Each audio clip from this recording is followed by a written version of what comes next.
to my channel. We are back with this week's Teen Mom recap. In fact, this week's Teen Mom season finale. If you are new to this channel, I make new videos every single week about the newest episode of Teen Mom the Next Chapter, and we talk about the news, the tea, and the gossip when a season is not airing. If that's something you want to watch, go ahead and subscribe. And anyway, let's go ahead and get started with this week's video. We begin with Mackenzie. That's a thick belly. I'm thick. That's why my man likes me. That's why he put 2 babies in me. And Gannon pops in to say, actually, the doctors did that. Mackenzie discusses wanting to do a gender reveal party, with Casanio suggesting that they pop a giant soccer ball to reveal the gender, because he's a soccer player. Mackenzie says, hopefully there's no balls in me. She wants a girl, if you didn't catch that. Casanio wants a boy, but obviously he'll be happy with either. Gracie asks Leah if her boyfriend Sam can come over for dinner. I'm glad you enjoy your time with him, but until you're 16, no dates at the house. That's the rule. It's just dinner. We're not going to be in my room. I'm keeping this boundary. I know it's difficult for a teen brain to understand. I'm not stupid. Well, I did stuff under my parents' nose all the time. I'm not you. And I think the implication here is, Mom, I'm not a certified dumbass like you. Plus we got ring cams now. Things are very different. Sam is allowed to come to my dad's house. Being strict is not a flex. Leah gets Corey on the phone, and he explains that his approach is open communication. Next scene is the other Leah, the daughter of Gary and Christina. I mean, not really, but basically. Leah says, I have a text I want to send to Amber. The last straw for me was when she started doing those lives online. She was even talking about me some. And in the live, Amber says, Leah was not traumatized because of me. The yelling, that happened for less than 3 years. It's not trauma. And do not even get me started on the ignorance of this statement. First of all, Leah is traumatized because of you. Those are the very words that came out of her own mouth. 2, the yelling is going on in this very TikTok live. So it obviously lasted more than 3 years. And even if the yelling did last only 3 years, that's still very formative years when Leah was very young. And lastly, you traumatized her in ways that are a lot deeper than yelling. How about the abandonment? How about the humiliation? Leah says, I personally can't handle it. And here is the text. This isn't meant to hurt you, but I want to let you know that all these years, it's been my decision to not have a relationship with you, and nobody has influenced my decision. I feel like recent online activities have put me in a place where I need to communicate this, to put a boundary between us for myself. Which is very well written. And then Leah says, I want to keep it short and not go off, because that's just kind of immature. Like somebody we know. I'm sure she's going to feel a certain kind of way about being rejected, but I want closure, so my next chapter can be the Leah chapter. Oh, see, they did it. They said the name of the show in the show. Bar has been out of jail for 2 weeks. Every time I answer the phone, it's him being like, you're keeping me from my daughter. He even told Holly, if we don't talk, it's not because of me. And I had to stop the call. The domestic violence advocate wants to meet with me since my divorce is back on the calendar for tomorrow. So she meets up with Tara, the safe nest lady, again. And by the way, I can't help but look kind of side-eyed at this Safe Nest organization. They invited Janelle Evans, of all people, to represent them at an event, and they posted it on social media. Janelle has been harassing Nathan's ex-girlfriend, Anastasia, for weeks now. Remember that Nathan tried to strangle Anastasia, and he went to jail for it. And Janelle invited him to sleep at her house. She was being all nice to him, trying to have sex with him. And she also posted on social media that Anastasia's a liar. Then, this past weekend, Janelle met up with Nathan's other ex, May, and showed up at Anastasia's house demanding Nathan's stuff. So, long story short, for people who don't follow the stuff outside the show, Janelle is harassing a legitimate domestic violence victim, and then they invited her to a DV event. Like, she does not support victims. Now, they did apologize for this later. Someone messaged them about it. This was not me. But still, I cannot help but look at this place a little weird right now. Like, was the clout from Janelle really worth inviting her there? Tara asks Ashley, is Bar coming to court? I don't know. Are you interested in court accompaniment? I can be with you and make sure you show up on time and everything. She says yes, so the lady says that she will be there. I guess that lady watched her miss her court date a few episodes ago, and she's just like, let's not let that happen again. That was kind of embarrassing. Cate and Tyler are thinking more about Carly as they approach Carly's 16th birthday. Caitlin reveals that Carly was born on May 18th, but she was supposed to be born on the 22nd. She says they induced me early so Brandon and Teresa could be there, which does not seem very ethical to me, but moving right along. They call up Dr. Drew. He says, this is as emotional for me as it is for you. I did talk to Brandon and Teresa. Brandon said that Carly is thriving. She has friends, she is athletic. Cate butts in to say, well, that makes me think, thanks for keeping that beautiful girl away from me. I don't think that's the intent. Tyler says, we can't say we're not grateful for them, but they should have been more upfront about what they wanted in adoption. Dr. Drew continues, in terms of being unblocked and visiting, I don't see that not happening. It's just baby steps. You're encouraged to send gifts on Christmas and birthday, which is when it's appropriate. Oh, really? Because we have not been told that. We were told no gifts at all. Well, if that's new information, I want you to have that. I appreciate that, but the information is coming from you, and not the two people that we made an agreement with, which is weird to me. Well, what Teresa kept saying is that she wants what you want. She wants a relationship, but she wants a reset for everyone to calm down and let the negativity settle. Also, they shared something very moving. Carly likes to sing in the church, and they recorded a song of hers. I would love to listen to it with you. It's so moving, and it sounds like it's Carly sending a message to say, I'm good. Would you like to hear the song? Wow, very interesting, and I would absolutely love to hear this song. The bitterness coming through Cate in this scene, though, is just very apparent, which I kind of understand. But damn, it was like Dr. Drew saying, oh, Carly's doing great. And instead of being happy, Caitlin is just like, well, thanks for keeping her away from me then. I also think it's pretty weird how Brandon and Teresa are allowing them to send gifts and being like, oh, well, you can send it on birthdays and Christmas, but that was a big problem before, was them sending too many gifts. So I do feel like Brandon and Teresa should have told them that directly. Leah goes to see her sister Victoria and talks about Gracie's boyfriend. Adolescents need structure and discipline. Is there a teleprompter behind Leah? I just feel like there is. Victoria says, you're being too much. You're hard on my girl. You won't let her have dinner with her boyfriend at the house? What are you protecting her from? What is the point of dinner? To spend time. No. I'm not having them coming to my house shacking up in the bedroom. Corey allows it. Yeah, well, we should be on the same page about that. At my place, we're not cuddling with blankets on the couch. When you start getting close to the family, then you have a whole family involved in this relationship. When I was 13, I was having sex with my mom's best friend's son. Well, they were never put in situations that you were in. They already broke the cycles by you breaking it. Let loose a little. Ashley calls her sister. Barr just got out of jail and he can't even be responsible calling his daughter. He's not fit to be a parent. In court today, I want to come off as concerned for my child, not bitter. And I'm an hour early this time. Tara arrives too and reminds her, don't point at Barr, don't interact with him. Let me know if you need support when he comes around. We switch over to Amber, and she finally receives the text from Leah. First thing she says is, why is Leah messaging me? In this nasty ass tone. Because her daughter messaged her. The same tone that I use when I open up my phone and I have those spam texts asking me to pay the tolls. That's the voice that Amber used. Why is Leah messaging me? And she also makes this real contorted face. Her and Tyler both love making these ridiculous looking faces. And I don't know if they think it's funny or what, but your daughter is messaging you and that's your reaction. You haven't even opened the text yet. So she opens it and the producer waits for her to read it. I'm sure they timed this perfectly. And he says, what did she say? That no one influenced her decision and that was her decision not to be around me. Now, I'm going to break in here. I know you guys want to see Amber's reaction. We read the text from Leah earlier, right? She was very clear, very straightforward. This is not Gary's decision. This is my decision, right? So, what is Amber's interpretation of that, you might ask?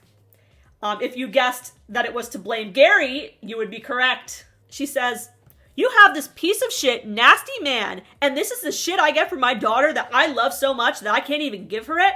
I can't take her out on dates? I can't take her to go shopping? Gary said I always had to go over there? You nasty prick.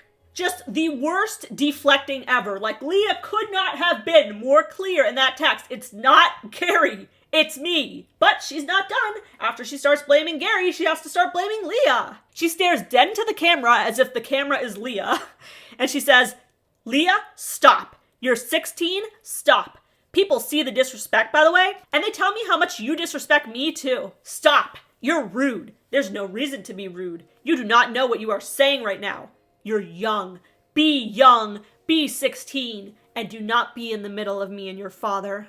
Disrespect. First of all, Leah has every right to disrespect you, but she doesn't. If you read the text, she was not disrespectful at all. Her text was a lot nicer than I would have been, that's for sure. And this is just how narcissists get when the truth becomes undeniable and very in your face. They just deflect and start spewing so much nonsense that it makes you think, Did that make any sense at all? Like, am I crazy or stupid for not understanding that? But no, that's not the case. Like, she's just spewing nonsense on purpose because she has no defense anymore. It's just like, kind of like floundering. Leah takes Allie to go look at wheelchair-compatible cars. Addie asks, why we gotta pay for this? Do you not want us to get you a car when you turn 15?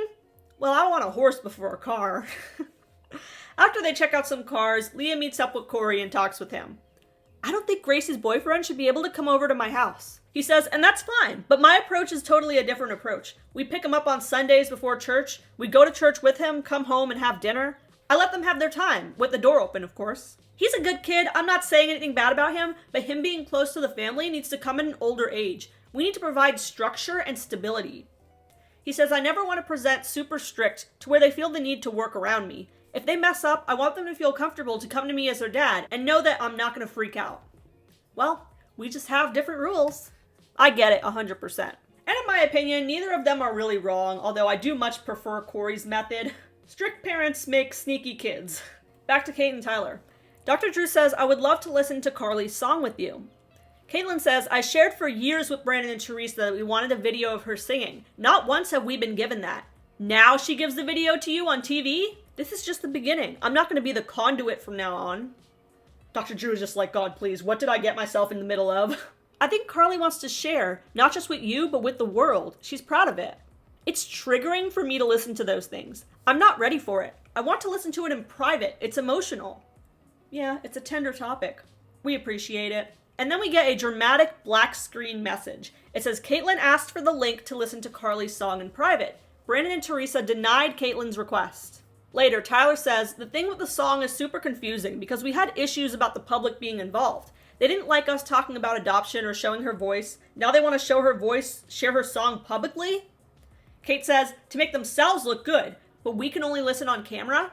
The intention didn't feel good. If Carly really wanted it to be a gift, then give us the gift. I also want to point out that Tyler did post this on social media. It says, pictured is our response letter we sent to our biological daughter's parents after they refused to give us the gift that their daughter wanted us to have and told us not to talk about adoption. We never chose not to listen to the song.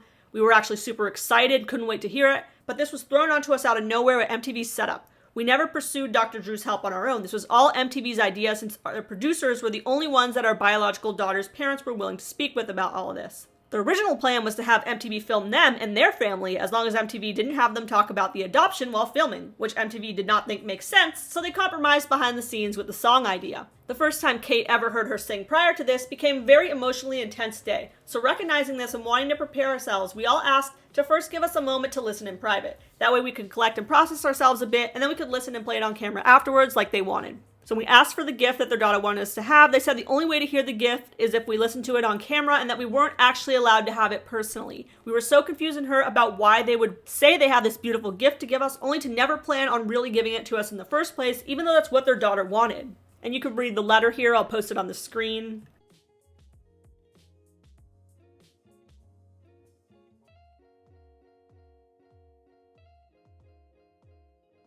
Back to the episode.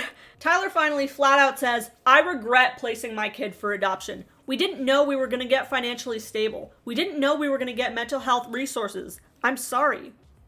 You don't have to be sorry for me, babe. You deserve better. You were lied to. We both were. I should have been more aware. Well, I have you, and you always make me feel important, seen, and heard. If I could say anything to Carly, I'd say, I'm so proud. I'm sorry, and I love you, and I miss you. We'd love to hear Carly's song, and I hope we get the chance one day. So, wow, I have so many thoughts on this. I am really disappointed we did not get to hear the song. Although you can see some videos of Carly singing in church that are public, but I think that this song was supposed to be like a special song to Caitlin and Tyler. The ones of her singing in church are more religious. Now, you would think that Caitlin and Tyler would want to hear this song so bad that they would do anything to hear it, right? Like, listen on camera, whatever, who cares? Like, let me hear my daughter's voice. A personalized song for us, I would kill somebody to hear that, right? But as soon as Cate started saying, trigger, I'm triggered, I'm like, we're not gonna hear the song, are we? Now, on the flip side, and I'm sure some people are not gonna agree with me on this, but that's okay. If it's really true that Brandon and Teresa refused to let them listen on private and they said no, like it's on camera or nothing, that's pretty weird, right? That's a little weird. All that time they said, we don't want to be public, we need privacy. but this has to be on camera or you can't have it at all. I don't like that. I don't like it. I don't think it makes any sense with what they supposedly have been wanting. I think it seems to be a move to have good publicity for themselves. And if anyone else has any other explanations as to why they would refuse to let Caitlyn and Tyler listen to it in private, sound off in the comment section by all means, but I don't get it, and I don't like it. And I do hate when the cast refuses to do things on camera, but I do see why Caitlyn and Tyler would want to hear this in private. It makes sense. Like, no doubt it's extremely emotional for them. I don't know. I would have expected this to be the other way around. Like, Caitlyn and Tyler wanted it on camera, and Brandon and Teresa said, no, it has to be in private. But no, it's like switched, which is very bizarre, very weird, and I just don't get it. I don't get it. And like I've said before, I'm not on either of their side. I think it's a very gray situation, and I don't think that Brandon and Teresa are perfect by any means, nor are Cate and Tyler, obviously. Next is Ashley. She gets sole custody of Holly. In fact, Barr did not even show up at court. She says, I told the judge that my daughter loved gardening, and he said, I hope your daughter brings me a squash. Barr didn't even get visitation. If he wants to see Holly, he has to book visits at a supervised center.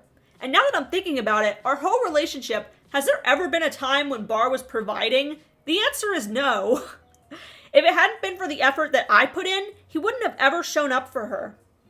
One of the chapters in my book will not define me.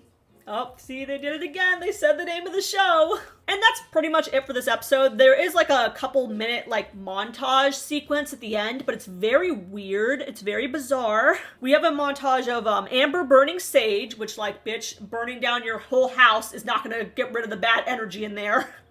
Mackenzie is revealed to be having girls. At the gender reveal, the thing pops and it's pink. And then we get a weird AI video of a cruise. I guess because like Ashley went on a cruise after the season. That was strange. And then a short clip of Cheyenne saying, Zach and I start fertility and treatment in 4 days, but I feel weird. She takes a pregnancy test and boom, she is pregnant. So congratulations. Apparently it was her who was pregnant.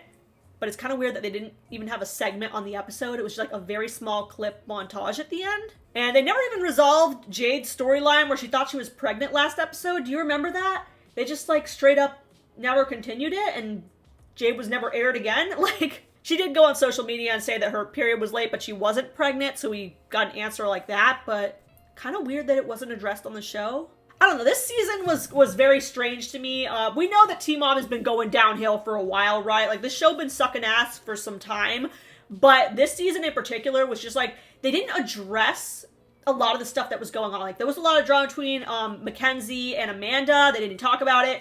Ashley had a whole-ass boyfriend the whole time. He was not on it at all. They didn't even, like, they could have at least said, oh, like, he's there, but he refused to film. But no, they didn't even say that. I don't know, very weird season. But this episode was actually really good, and that's why this video ended up being longer than normal, because they actually, like, did some stuff. Very interesting stuff with Caitlyn and Tyler. That was, like, the main storyline this episode. But anyway, the season is over. I will be continuing to do my videos every single week, just talking about the news and the gossip. Believe me, there was never any shortage of, like, stuff going on in the Teen Mom world, okay? There's always drama. There's always going to be content for me to make videos. So tune in next week. Let me know what you thought of this episode down below. Why do you think Brandon and Teresa wanted that video to be public after so many years of trying to be private? What do we think of Amber's reaction to Leah's text? Is it pretty much what you expected? Make sure to leave a comment down below and make sure to subscribe for more Teen Mom recaps every week.